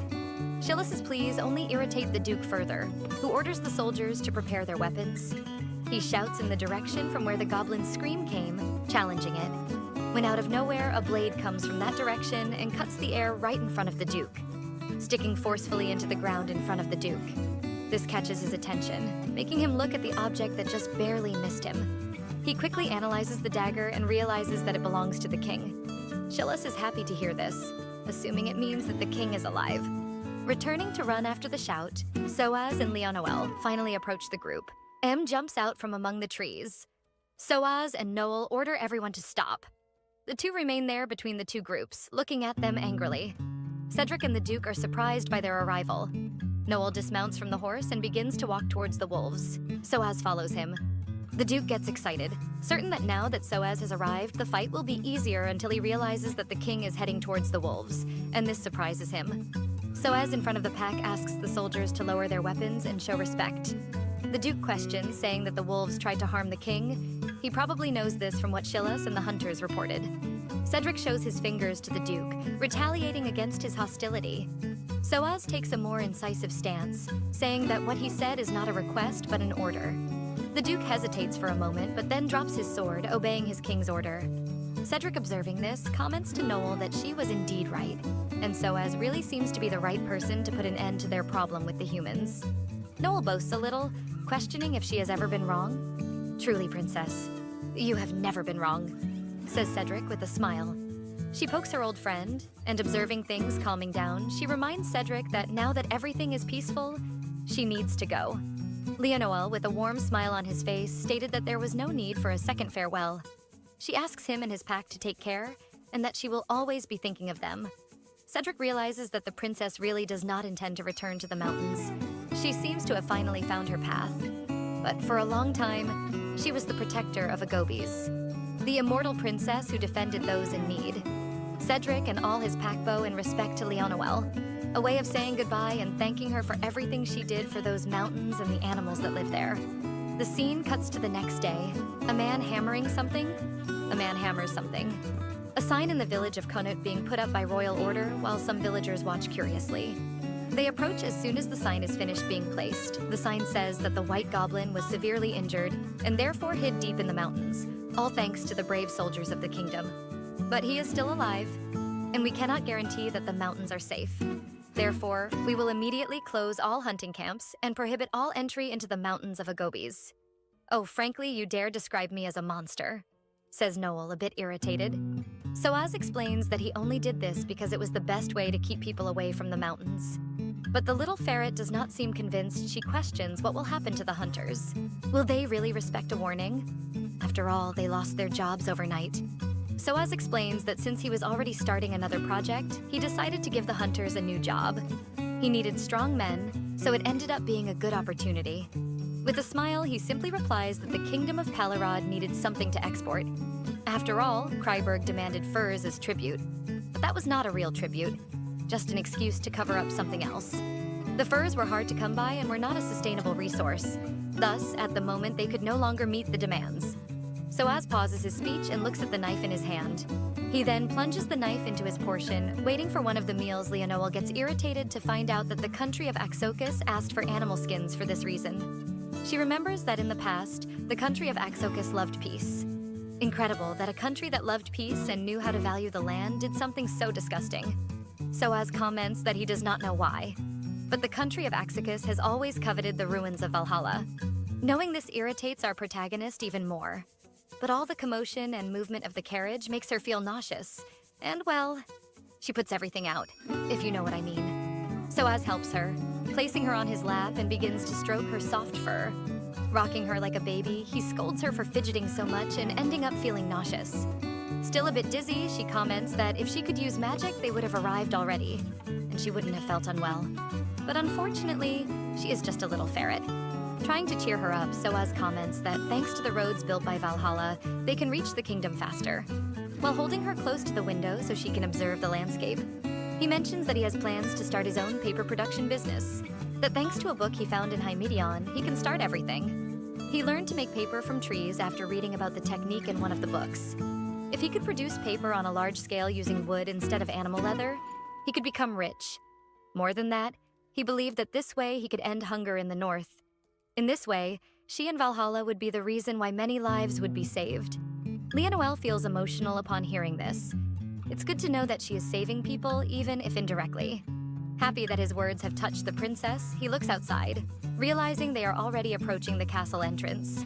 "Welcome to Palirod," says Soaz happily. Meanwhile, in the castle, the maids rush around to get everything ready for the king's arrival. And of course, they gossip while they work. One of them asks if her friend has heard the latest gossip, that the king can talk to animals. The other maid is incredulous at her colleague's words. But the gossip monger insists that rumors say His Majesty scared off a pack of huge wolves using just a few words, and that he developed this ability after hitting his head during an accident in the mountains. One of them comments that she heard a white rat appeared and taught him how to do it, but the other retorts, saying it didn't matter how he managed it. What really mattered was that His Majesty was even more magnificent than the wizards of Valhalla. In the background, Soaz passes by with Noel, shaking his head, listening to the rumors and mocking him for being more magnificent than a sorcerer. With a sigh, he explains that Duke Arinkin has been talking too much around, all because he likes Soaz a lot. The two walk for a while, and Noel, curious, asks where they are going. Soaz opens the luxurious golden doors, and answering Noel's question, he presents her with his office. Soaz sits in his chair, lamenting that a lot of work related to the kingdom has piled up during the time he was missing. A maid approaches, placing cookies on the table in front of Noel, who gets excited upon realizing they are cookies with jelly. While Soaz worked, the protagonist indulged herself, filling her belly with her beloved cookies. He then comments to Noel that he is curious about something, asking what it means to be a Glacia. Since in ancient times, people did not have surnames, so why did only the royal family of Valhalla have Glacia in their names? Noel swallows the last piece of her cookie, then decides to satisfy the young king's curiosity. She recalls that as she had mentioned, the sorcerers were like gods to the people suffering in the north. And thus, to honor the great sorceress in the highest possible way, they decided to honor part of her name, Glacia. This was the promise made to her. Thus, the only ones who could have a surname were the first sorceress and her heirs, as they were able to use magic without the power of the Austra. Soaz is amazed to learn that the princess's lineage can use magic without the Austra. Realizing this, Noel explains that those of her lineage have magic running in their veins. They say it was because the first sorceress ate a part of the Austra, but no one knows for sure. But one thing is known for certain. No matter what happens, they all are born with sea green hair and eyes. He explains that the Romalials also all were born with silver hair, regardless of which lineage they mixed with. He concluded that perhaps they were truly destined to be together. Noel is confused, asking how that makes sense. He wonders how much more beautiful she would be when the curse was broken and she returned to being human. Just imagining it made him feel like his heart would explode. Remembering that he wanted to show something to Noel, he stands up excitedly. He takes her by the wrist and comments that he wants to take her to the most beautiful place in the palace. He drags her through the hallways excitedly, until they finally enter a room, and Leonoel is impressed. Soaz says that as he promised, if she needed the library of Himidion, he would bring pieces of it little by little until it was complete before her eyes. Leonoel notices a magical particle floating in front of her. Looking at the books, she notices that the particles intensify. Impressed, she wonders if that could be residual magic trapped in the books. As she climbs the spiral staircase, Soaz explains that on the first floor are books about magical circles. On the second floor, books with medicines to use in battle and magic spells. And on the third floor, more varied books that are still being cataloged. He looks proudly at Noel, asking if he did a good job. With a smile, she says he did a great job, indeed, and it's the most useful thing he has done so far. Soaz blushes, embarrassed to hear Leonoel's compliment. He murmurs to himself for being so happy with so little. Soaz walks over to Noel and picks her up excitedly. He confesses that he doesn't want to lose the miracle of having met her, although we couldn't be together in the past. How about we spend our future together? He says, surprising Leonoel. Thinking about the future makes Noel feel a bit insecure. Does she have a future? Will she be able to move on? But she quickly recoils as she sees something in her path. Renan? She wonders mentally as she sees something reflected on the path while the path itself begins to crack. The reflection of a man with dark blue hair and a red liquid in his hand says it's all her fault because she refused to accept his feelings for her. Everything he did was out of love. The macabre voice echoes in her mind. Trying not to think about the trauma of her past, she covers Soaz's mouth and asks him to put her down. She steps away from Soaz as he sadly says it was the first time he confessed his love to someone. Looking at the ground sadly, he assumes her rejection is because he is not good enough for her. He continues saying that he will dedicate himself to improving. But out of nowhere, Noel screams, "No, that doesn't matter," she says, almost crying. Soaz is surprised to see her reaction. He crouches down, feeling depressed. Soaz, why do you think I want to go to Himidion? To find the secret room? He replies, still surprised. She confirms that yes. But to be more precise, what she is looking for is the forbidden book that is locked there. Another treasure that the first sorceress brought with her. So that perhaps she understands the reason why her destruction magic failed. She thinks to herself. Continuing now in a loud voice, she explains that a forbidden book is forbidden for a reason. Just turning a page can engulf you in negative magic and drive you insane. Even her mother, who is the queen and a powerful sorceress, was afraid to look at the book. And the only reason she decided to look inside it, knowing all this, is that she turned into a ferret. She believes that no matter how tempting the content of the book is, she is still in the body of a pure animal. So she has no chance of succumbing to temptations. In summary, she explains that she is betting that her theory is correct because the stakes she is making are high. Whether she will go insane or make the book's content hers, no one knows. A fear dominates Soaz as he hears Noel's words. He questions why she is speaking as if she is going to die. She turns to Soaz seriously, confirming that she will perish. But this time the destruction will not fail, and she will take Austra with her, and both will disappear from this world. Soaz is devastated to hear this. The only thing he can say is, why? Desperate, he questions why this, if she said the necklace was powerless when separated from the stone. She says that even so, since the chain exists, it means the stone is somewhere too. And this makes it an opportunity for another disaster to happen. In denial, he shouts that they can simply hide the chain forever. But unfortunately, there is nothing in this world that can never be found, says Noel sadly. She says she is happy that he has feelings for her, but she is someone who shouldn't exist in this world at this time. Whoever said anything to you for living on in your life? Retorts Soaz. He adds the fact that 1,000 years pass and nothing happened because of the necklace. Noel calls him by name in a serious tone, saying that he knows what she says is true. In despair, Soaz begins to cry. He asks why it has to be her to carry all the responsibility. Noel replies that he is correct and that she is not obliged to take on the responsibilities. But if she hadn't used the destruction magic in the past, the whole world would have ended. Not just Valhalla. It's just that she is tired of all this. The price for using forbidden magic was very high, and besides destroying her beloved kingdom, she was condemned to live in the body of an immortal animal. Do you know what it means to be immortal? She asks with a somber expression. To see the trees around you wither and rot. The rocks wear down so much that they turn into grains of sand and disappear. Animals live for a maximum of 20 years. An eternal loneliness. That even trying to escape through sleep, in her dreams, the same scene repeated before her eyes. The day she destroyed her kingdom. The voices of her subjects screaming for her to save them. But there she was memorizing a spell capable of destroying them all. The 1,000 years she lived as a ferret were a true hell. So please, Soaz, please help me end this suffering. Soaz, moved and without saying anything, hugs her tightly. He begins to apologize repeatedly. With a voice heavy with sadness, he says he should have been more attentive to her feelings. Soaz holds her tighter while she gives him gentle pats on the shoulder, trying to console him. Noel clears her throat to change the subject. Then she asks where that portrait of her is. He had mentioned that he found it in Hymidion, and since they are in the place where the books from the ruins were brought, she imagined that the portrait would be there too. Wiping her tears, he explains that the things related to her are kept elsewhere. She looks around searching. Soaz continues speaking, saying that actually the things related to her are in his room. Clearly judging the young man, she comments that she is not even surprised by this information anymore. Soaz ignores Noel's comment and promises to show her after dinner, but she declines. He stands up and asks if there is any book from that place she would like to read. Noel thinks a bit about books she could use. Any book about curses and seals, or about Austra and the Forbidden Book. Those would be a good option, she concludes. With a smile, Soaz then says that he will definitely find useful books for her. He steps away from Noel, searching for the books on the shelves. When he is far enough away, he stops. His expression changed, revealing a look of discomfort and pain, accompanied by a slight groan of frustration. Tears stream down his face, revealing a silent cry. He knows he is being selfish, yet he does not want her to disappear from his life. But what could he do to stop her? How could he tell someone who has gone through everything she has that she should keep moving forward? That she should live? How does he do that? After a few minutes of venting, Soaz composes himself. He takes one of the books from the shelf.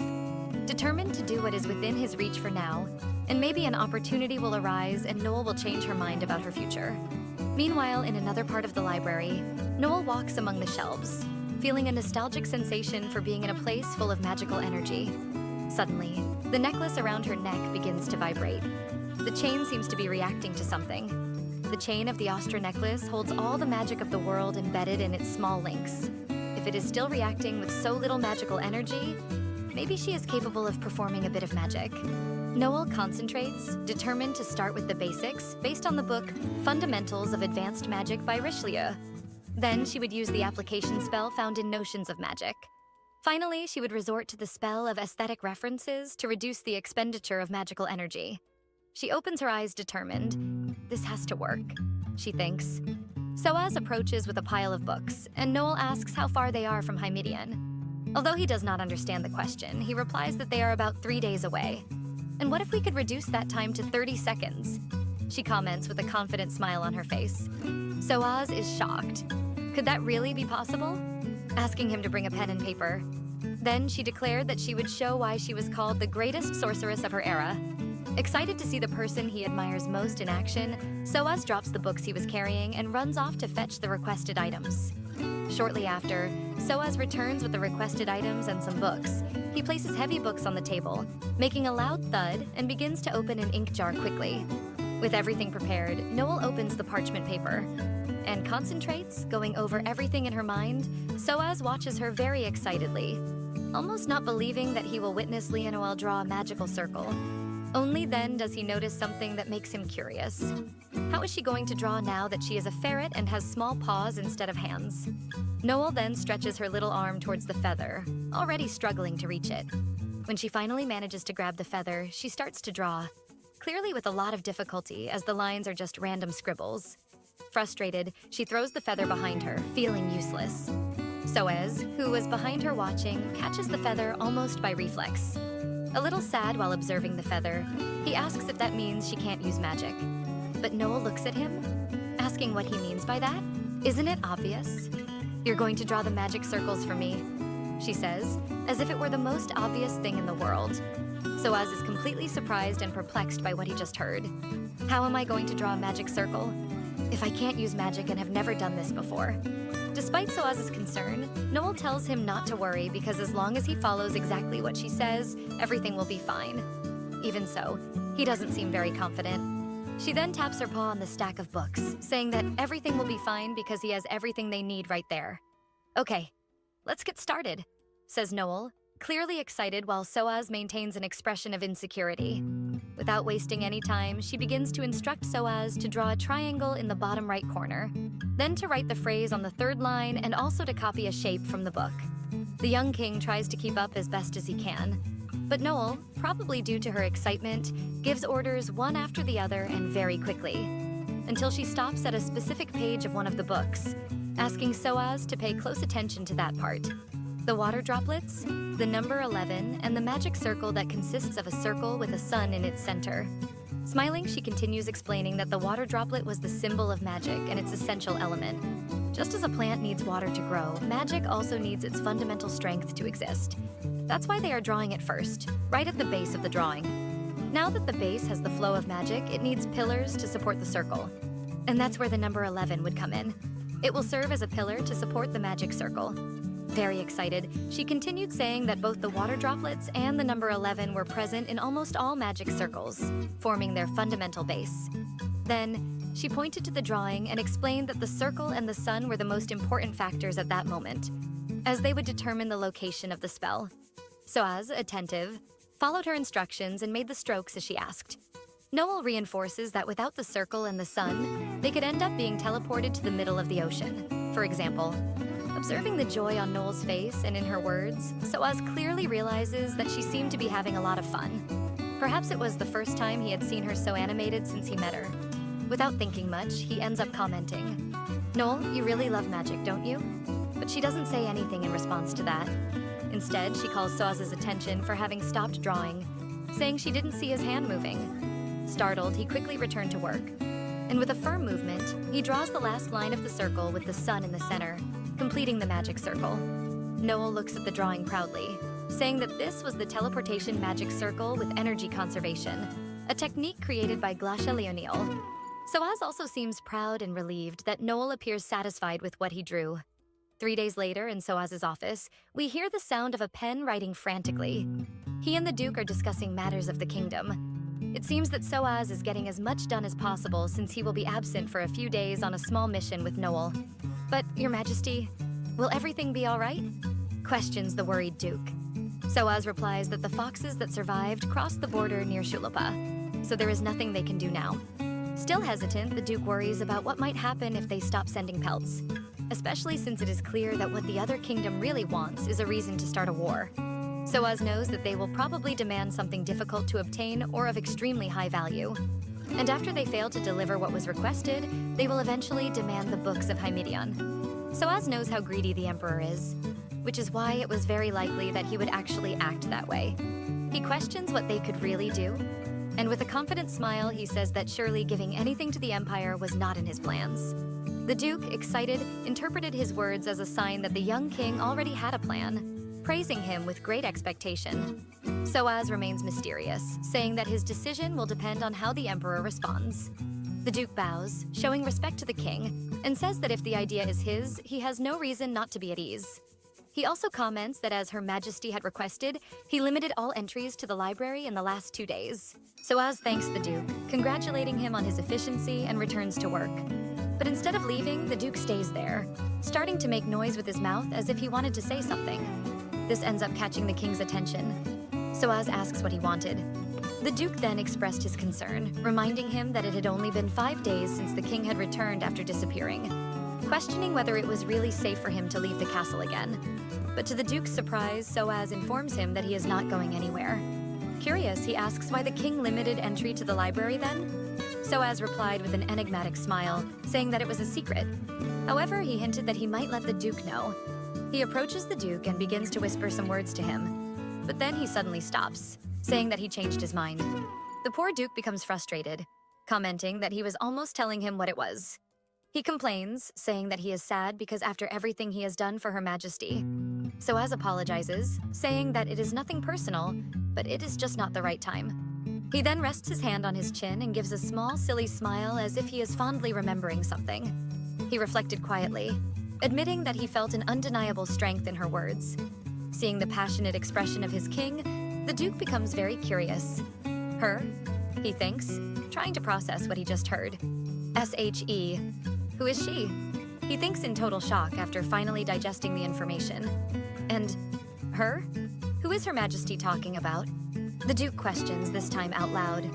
But Soaz's response leaves the poor Duke even more lost, as he says that the Duke knows who he is talking about. But Her Majesty has not been with any woman by his side lately, comments the Duke while remembering that the only thing he noticed is that Soaz is always with the ferret by his side since he returned from the mountains. And then he realizes that no one but him knows that Noel is actually human. Despite realizing this, he knows he cannot reveal to people about Noel, at least not yet. But Soaz is pulled from his thoughts by the Duke's trembling voice, questioning why he hadn't told him anything before. Soaz is startled to hear this. Does he know that the little ferret is actually Glacia Leonoel, the last princess of Valhalla? The Duke then starts to tear up, emotional, remembering when he first met little Soaz and how he was a mischievous and innocent boy. But now he was all grown up and even found a lover. He never imagined that Soaz would be welcoming a queen so soon. After the former monarch passed away, Davide did everything to take care of the young king in the best way possible. The Duke, although not Soaz's biological father, always treated him with the affection of a father who loves his son. And thinking that there are many things he does not know about the young king makes him feel insecure and a little sad. Noticing the Duke's expression, Soaz begins to explain himself, but Davide interrupts him, half crying for not having told him something so important in his life as choosing a queen. Soaz is quite confused. Queen? What is the Duke talking about? But Davide does not notice the king's confusion. He is in a whirlwind of emotions, remembering the time he spent taking care of Soaz when he was just a boy. The Duke then starts to cry copiously, saying that he is very, very sad. A cry so loud that even a maid passing by the king's office was startled to hear the sobbing. Soaz massages his temples, mentally wondering how this happened, while the Duke continues crying beside him. The crying finally stops, and Soaz dares to glance sideways at the Duke.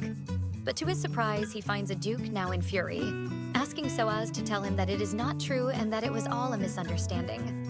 Soaz gives a small smile upon hearing this. What makes the Duke hopeful is that he claims it was all a misunderstanding.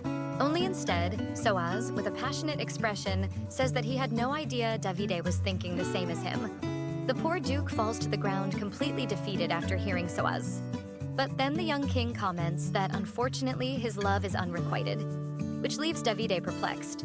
Soaz, a bit upset, recalls the conversation he had with Leonoel earlier. Returning from his memories, Soaz explains that she wasn't exactly his type. What? How can your majesty not be someone's type?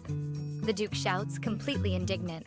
And then he begins to praise Soaz fervently, saying that his appearance surpassed any human standard, and that he was the most beautiful person ever to exist.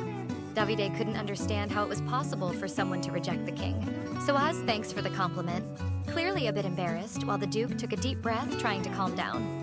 David clears his throat again. Curious, he asks which family the young lady comes from. The king replied that he couldn't reveal that. Then the Duke insists on at least knowing the young woman's age. Quickly, Soaz says she is 24 years old, but mentally he corrects himself, admitting he is 1,024. Davide begins to think of the noble women who are 24 years old.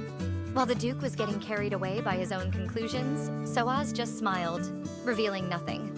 The Duke starts to get worried, thinking that perhaps the young king might be in love with a committed woman. But Soaz comments that this would be impossible.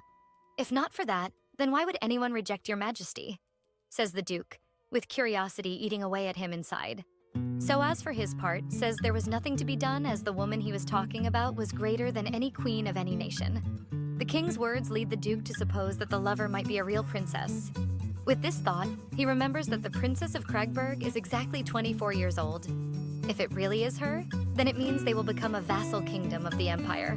Davide thinks, worried. The Duke starts to stare at Soaz while murmuring very softly. Noticing this, Soaz changes the subject, commenting that it is getting late. He then asks the Duke if he brought what he had requested, finally pulling him out of his whirlwind of thoughts. Quickly, the Duke hands a basket to His Majesty and curiously asks what he needs a picnic basket with snacks for. He replies that he plans to go on a picnic with Noel. Upon hearing that it was about the little ferret, the Duke lost interest in an instant. After checking the contents of the picnic basket, Soaz closes the basket and thanks while congratulating the Duke for the great job. Soaz then takes the basket and walks to the outside of the castle. He walks to the library while the Duke follows him in silence, clearly curious since he was not invited. Soaz cheerfully greets the guards at the entrance of the library, probably following Soaz's instructions. The Duke must have reassigned them to the library door. The Duke, seeing this, is confused and mentally questions why the king is going to the library with a picnic basket. Does he intend to have a picnic surrounded by books? As soon as the soldiers open the door, Soaz begins to enter but stops, turning to Davide and ordering him to leave. After that, Soaz enters the library and the large gates begin to close behind him, making a loud thud as they close completely. Outside, the Duke remained silent and a bit uncomfortable. Trying to disguise it, he asks the guards if any of them have children. The guards respond in unison that they do not. With a sigh, the Duke turns and begins to leave, but not before commenting to the guards that in that case, they could not understand his pain, leaving the guards completely confused. He walks away with his head down. The guards just look at each other, totally not understanding anything.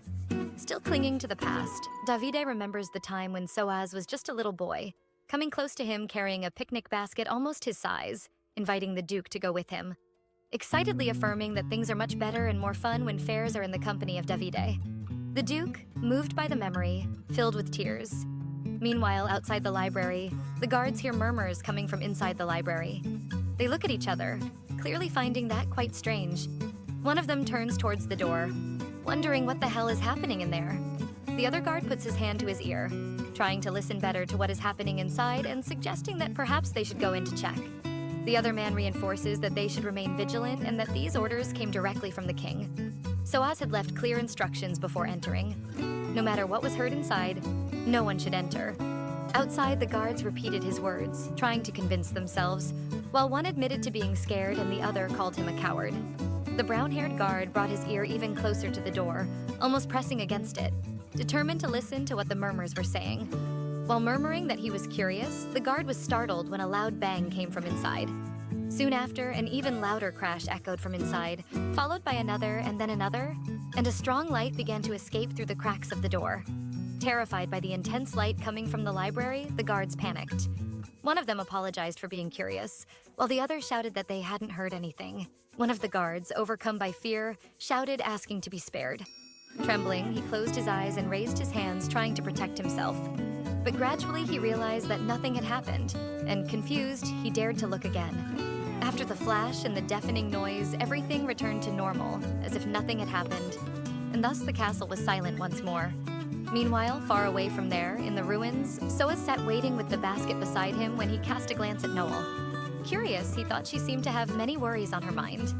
He wondered how she was feeling upon seeing her kingdom for the first time in 1,000 years. Noel spent a few minutes observing everything, as if those ruins were proof that Valhalla was truly gone. Then she turned to Soaz, thanking him for being patient and waiting for her to have this moment. Soaz then asked if they should go in. and Noel approached, affirming that they should. She noted that the entrance had managed to remain in good condition and then asked how they would get to the basement. Soaz, who was leading the way, said it was this way, asking her to follow him. He commented that 50 years ago, due to a great earthquake, part of the floor collapsed. Noel was surprised to learn that there had been an earthquake and ended up asking Soaz about it. He confirmed that there indeed had been one and that it had apparently been quite intense. But thanks to that, a hole was created with the collapse of the floor, which allowed him to discover the library in the basement.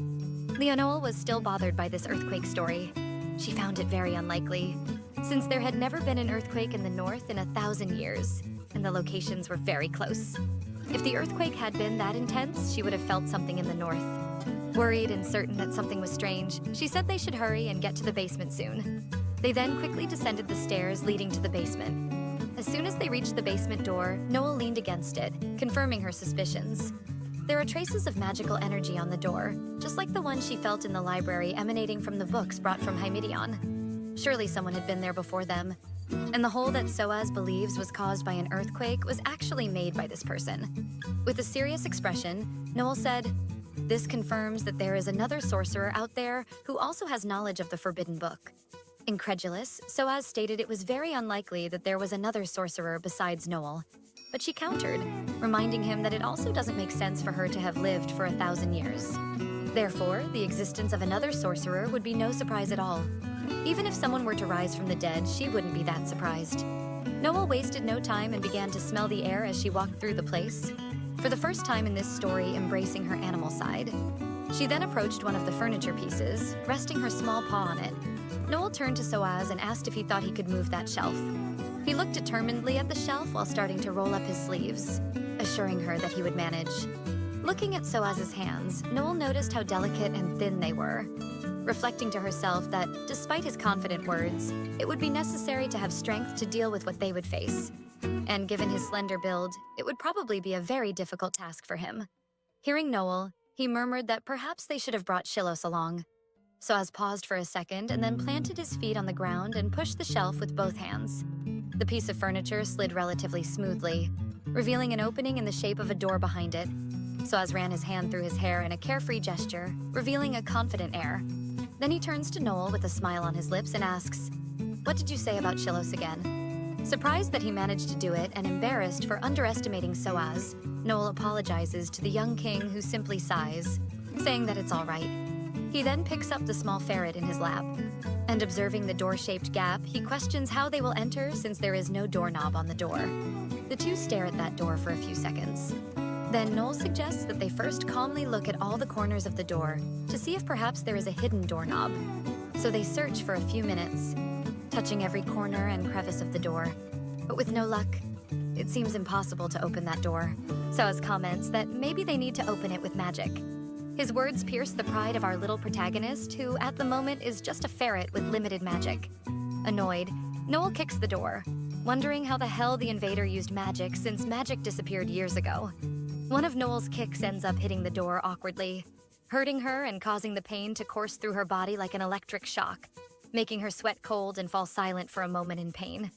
Quickly, Soaz picks her up in his lap, worried if she is okay. In his lap, she whines about having hurt her foot. Soaz scolds her, saying that he understands she is irritated and frustrated, but that is no reason to go kicking a stone door. As soon as he finishes speaking, the sound of something heavy moving echoes through the room. And with that, the stone door moves, opening the way. The two look incredulously as literally kicking the door worked. Well, regardless of why the door opened, they decide to enter the new room. Worried and cautious, Soaz is concerned that a possible invader might go there frequently, but Noel thinks it's unlikely. After all, it has been 50 years. He must have passed away from old age by now. But even so, he must be small fry since he needed to cause a massive earthquake to make a small hole in the wall. If he is a sorcerer, he must be quite mediocre. While saying this, Noel gets more and more involved in Soaz's case, and he ends up commenting that she seems to be quite scared for someone who thinks the possible invader is mediocre. She shouts, embarrassed, claiming that she is only like this because she is feeling very cold. "Are you cold?" A mysterious voice echoes through the room. This puts Soaz on alert and surprises him since he hadn't felt anyone's presence nearby. "Well, that's not a good thing, is it?" The voice continues. But to their surprise, there is no one there, which leaves both quite apprehensive. A floating flame appears out of nowhere as the voice says that it has been a long time since it received visitors, so it cannot allow them to be cold. And then several other flames begin to ignite, forming a corridor of flames. The voice asks if it is warm enough now. The voice then starts laughing, saying that they must be really scared since it's almost as if it can smell the fear emanating from them. Then Noel's expression changes. She seems to have realized something. She asks Soaz to put her down, but he hesitates, saying it might be dangerous. Reminding him that she is immortal, she asks him to worry about himself. Noel then gets down from his lap. With a confident stance, she introduces herself. My name is Glacia Leonoel, the last princess and last sorceress of Valhalla. Who are you? Show yourself. Glacia. The mysterious voice repeats in a thoughtful tone. That's a name I was wanting to hear again. I am the protector, someone who cares for and protects this place. The voice concludes. Noel is surprised to hear this. She had never heard of protectors in that place. The voice then invites her to enter, and a small glowing orb appears in front of them. The voice instructs them to follow the light. The two begin to follow, but Soaz, apprehensive, comments, if this could be a trap? The little orb approaches Soaz, making quick movements in front of him as if scolding him. Then the voice reminds them both that it can hear everything, and Soaz quickly apologizes. The light then begins to move slowly again and says that it forgives him. After all, it likes young people who admit their mistakes immediately. It continues commenting that it has met many rude people in the past, and that was really annoying. Noel interrupts her, asking if she was ever human in the past. Excited, the voice confirms that yes, and even says that she too in the past went on adventures around the world. Their path seems to be again, but the voice is too busy recounting her past to notice anything. She says that when she was human, she was a warrior who wielded a longsword. And modesty aside, she was quite the charming warrior, and that she fought battles with many other warriors many times. While she speaks, Soaz continues trying to get her attention, but she ignores him, very mesmerized, remembering a distant past. And that starts to irritate Noel a lot. And Noel finally explodes with anger, very irritated. Have you gone deaf from getting old? Can't you see that the boy said the path is blocked, you old hag? The voice again starts to laugh, commenting that Leonoel takes after her mother, which makes Noel even more irritated. She clenches her fists tightly. That was the last straw for Leonoel, who explodes again in fury that a stranger dared to mock her lineage. But then the voice says that of course she would dare to speak after all. It is her lineage.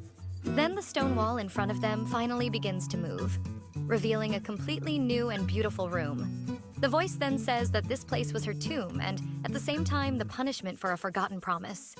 She then addressed the young ones, welcoming them to her secret chamber. The small ball of light hovers in front of him, expanding first and then shining intensely. Then the voice finally introduces herself as the image of a woman with sea green hair appears. Ultrasega looks confidently and smilingly at the two. Automatically, Leonoel starts to sweat cold, remembering all the beautiful words she just said to her ancestor, like, "You old deaf woman." And the boy said the path is blocked, you old gaga. And also, who are you to dare speak like that about us? I guess I don't even need to say that our protagonist is deeply regretful. If she weren't immortal, she would have died of embarrassment at that moment. Soaz, unaware of what was happening in the protagonist's mind, starts calling for her. Realizing that she doesn't respond, he insists, saying that now is not the time for that, and then asks her to look over there. She looks at the table where the forbidden book should be, but there is nothing. They become worried, assuming that someone took the book. Ultra looks at the two and asks if they also came because of the forbidden book.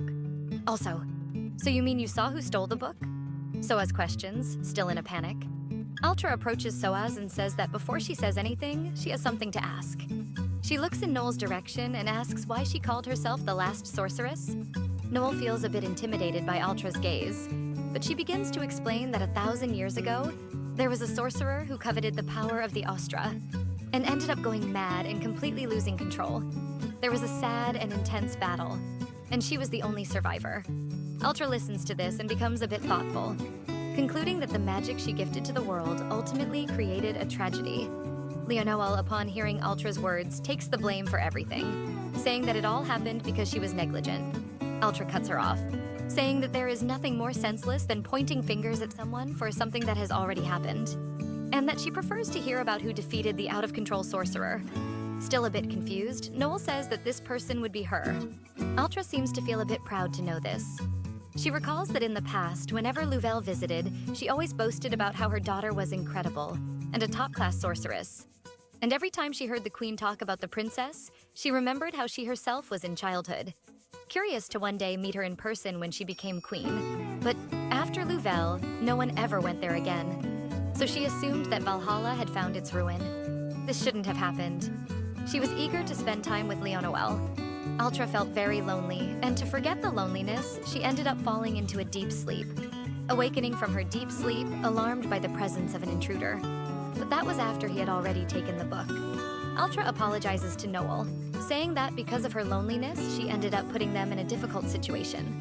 Shocked, Noel asks her not to apologize, because if she had taken care of the Austra in the first place, none of this would have happened, affirming that it is all her fault. Soaz observes this and feels disheartened by all that pity party. Why would it be Noel's fault? He wonders mentally.